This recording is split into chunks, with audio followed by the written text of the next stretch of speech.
What's up, guys? This is Sean and welcome to another episode of the iherng podcast. Today we will answer a question from Michael. This is from Instagram. Dear Sean, Michael here. Love your videos. They have been a great help, especially for someone with no prior experience and knowledge of buying a property. Keep it up. Continue making awesome videos.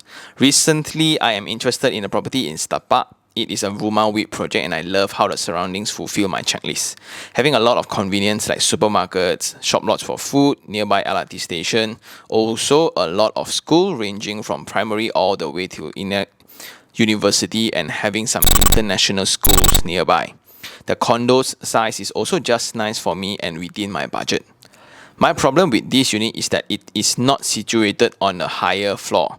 Not the roof obviously, and it is facing northwest. The entire condo has around 30 floors with 7 units each, but only has 2 lifts to service the entire building. My question is, number 1, being in Malaysia, will the northwest direction be an issue in the long run? I have heard many stories of how west-facing units are hot like hell, and this will result in expensive electric bills. Also, it will not attract other investors or tenants if I were to later rent out or sell the unit. Is it true? Number 2, having 2 lifts servicing 30 floors with 7 units on each floor, will it be a big problem? The agents also mentioned that the developer cannot give me the specs of the lifts. I am just afraid if I were to stay up so high, it will take me forever to come down. Number 3, not only that, as there is no refuse chamber to slide rubbish down, rubbish has to be manually taken down by workers using the lift. And seeing how there are only 2 lifts, I believe it will cause unpleasant odors. Number 4, why can't the developer give me the dimension of my unit? I would like to know exactly each room size. Is this something developers do? The reason being I like to know is if my bathroom can fit a bathtub or not. I hope you can help me in answering this question. Thank you very much. Peace. Sincerely, Michael. So, first of all, thank you very much, Michael, for the DM, right? I appreciate it. And just to sum up the situation, he has seen a Rumahwip with all the relevant specs. I am very happy right now, right? Seeing that how you guys are doing research is very tedious and it's amazing lah. So these are the moments that drives me further to do more things. So thank you very much for writing in, Michael. And now we will go issue by issue lah. Okay, the first issue is northwest facing.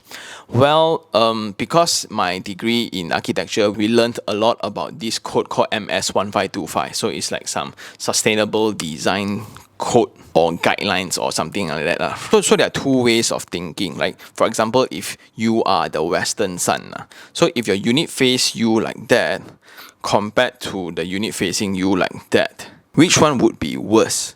Right? Is it on the shorter facade or on the longer facade that will be worse? The answer is, if both of these shorter facade and longer facade has the same material, the longer facade will be worse because the amount of surface area that is exposed to the sun, right? That will bring in heat and increase the aircon loads and things like that. You are right. So why I mentioned that is because that depends on the form of the condo. Because condos nowadays, you look is pretty slim when you go in, right? The kitchen, dining, then the living is on the other end, then the bedroom on this side, bedroom that side, toilet. I can almost draw it out already. So it's rather on a rectangular end, and the front portion is actually facing the western sun. So if you were to compare that unit, right, versus a unit that's facing north or south, where they have the longer facade facing west, right, which one will be hotter or which one will be more effective in absorbing heat? Actually, the longer facade absorbs heat better. So I believe that this kind of facing all, right, matters a lot, especially if you are staying in a landed property. Like if you're a terrace house, the only light source for you will be the front and the back, right? There's only 2 openings unless you are a corner lot lah. So why people don't like to face the western sun is because their master bedroom is always located in the front of the terrace house, right? If you were to look into any design of terrace house, the master bedroom is always in the front. Like 95% of designs are like that. In the evening when the sun sets, then the heat actually are absorbed into the space. That's why at night when I want to sleep, I need to go to the bed. It's hot. Okay, and the aircon load is often spent just to cool down the walls. That's true. So in your case, if I get to choose whether is it east or west facing, I will choose the east facing just because in the morning when the sun, right, I'm okay when hot, never mind. It's better than when I want to sleep, it's hot. Okay, but if the available unit is restricted, right, you got no more choice, then you need to face west, right? There are certain treatments that you can do to your glazing. You can either tint them or you can use curtain or blinds to just shade them lah. But if it's full brick wall with a small window, then it's something to take into consideration. But ultimately, when I look into investment units, right, facing is not among the top consideration that I would do. I will first look into location price and other things until the end, right? When two choices are really too close, then orientation might mean something. Then number 2, like 2 lifts serving 30 floors with 7 units per floor. So is that a lot of units? That's like 200 over units for 2 lifts. And also you mentioned on point number 3 about refuse chambers is not the slide type, right? It's actually workers manually collecting and they use the service lift, but in your case you don't have a service lift, hence that's a concern, right? For developers, then because this is a Rumahwip, hence it's more cost oriented because they cannot really sell any higher, so there's no other ways but to reduce costs, or they will prefer cost engineering lah. Then in a situation where everything is tied to your SPA, I can't do anything more or more innovative in the unit itself because it's bound between you and the developer. But what they can do then is the treatments for common areas. For example, the corridor, the floor tiles for the corridor, the paint for the corridor. Like you go to luxury ones where you will see very nice plaster ceiling, very clean, the lights are superb. But if you go into a cost-oriented project, right, then they use T5, expose, then with cement render, and that's about it. Also in the facility deck, you won't have swimming pool for certain Rumahwips. Then you have the small padang, which is like minimal grass and things like that. That applies to lift as well, because one lift costs a lot of money, not only in terms of installation that will affect your selling price, in terms of maintenance. Like every year, there will be people that comes to maintain the lifts, and that will add up to your monthly maintenance fees. And that is something that I want you to understand as well. Like 2 lifts, right?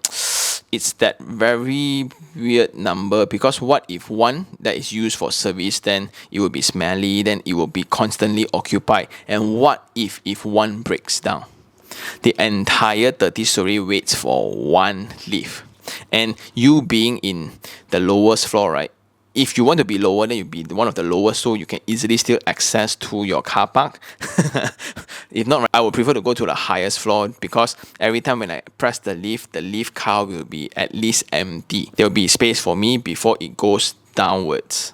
Yeah, that's how I think about lifts lah. But the right measurements for lift is actually the waiting time. That's a standard building code that governs this waiting time. For hotels, like you want to be a superb grade kind of thing, the waiting time cannot exceed maybe like 15 seconds or 20 seconds. Then if you were to go into a high-end residence, the lift waiting time. So that is how they actually measure lift performances. Then for refuse chamber, the treatment of having workers to collect and clear every day, that's the norm. Because of the sliding refuse, they call it the slide one, right? I think the rubbish content of Malaysians are just too wet, and there have been incidents that these are actually fire risk. Every time when rubbish got stuck, or we just don't throw rubbish nicely the way we wrap rubbish, right? Like almost gonna burst. We just throw down them. By the time it goes to the bin, it's terrible. Hence, it's not a very common practice. Except now, I've seen designs where it's vacuumed, so it's actually sucked into a central center away from the residential building. Then that is okay lah. But that kind of facilities also need maintenance, man. So this is more of a comparison of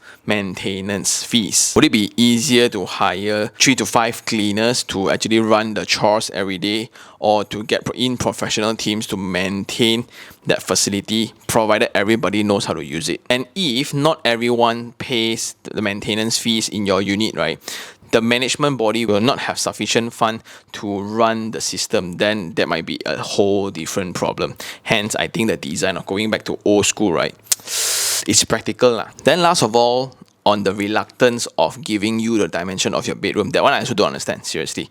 If you are looking from the SPA, by right, it should be on scale, which means like if you can measure, they will give you the rough dimension of the whole unit, right? The length is how much, the width is how much. Then let's say 10 equals 10 meters, then 1 cm means 1 meter in real life. Then you can somewhat guesstimate the space. Why certain developers don't want to provide it's because you can use it against them.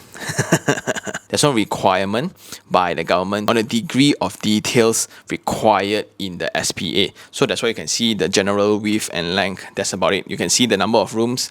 Agak can already, because during construction there are just too many disputes and too many possibilities that will affect the unit. Sometimes the wall, right, due to mistake, right, they can build like 50 mm off or 100 mm off. But if you were to go into the space, you won't notice it because you are just looking at the floor plan without dimension. So it's like a safe bet for construction companies as well as development companies. If I'm wearing the hat of a developer today, then it's operational practicality. But if I wear the hat as a consumer today, I think they should. But there are ways to find out the dimension yourself. You can just merely compare using the scale rule. Usually you measure your bedroom is 10 feet, 3 meters, then 3 meters on real life is like 2.5 centimeters. Then you use the ratio, 2.5 centimeters equals 3 meters, x equals how much? Then you calculate, then you find x or whatsoever. Now I turn into a mathematics tutor.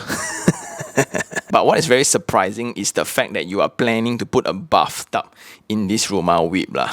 I think that is super cool. I don't know whether the bathroom can accommodate that or not, because I think that's the last thing that they will design lah. Well, it depends on the area of your shower zone, because they will usually design in a square form that is more practical. But if you have a bathtub in mind, right, it's going to be pretty challenging though. I think that's all in conclusion. Rumahwip is a project that's more cost oriented, hence there won't be fabulous innovations in terms of the common areas, because common areas are the areas where they focus a lot on cost engineering. And this is because it's not governed or not spelled out in the SPA agreement between the developer and the purchaser.